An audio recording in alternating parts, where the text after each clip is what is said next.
பேசுவதில்லை, அடபக்தியும் குறைவதும் இல்லை. காதலி பேசவும் இல்லை, என் காதல் குறைவதும் இல்லை.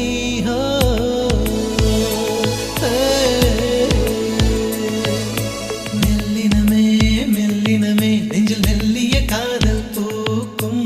என் காதல் ஒன்றே மிக உயர்ந்ததடி, அதை வானம் அண்ணாந்து பார்க்கும். நான் தூர தெரியும் வானம், நீ துப்பட்டாவில் இழுத்தாய். என் 25 வயதை ஒரு நொடிக்குள் எப்படி அடைத்தாய்?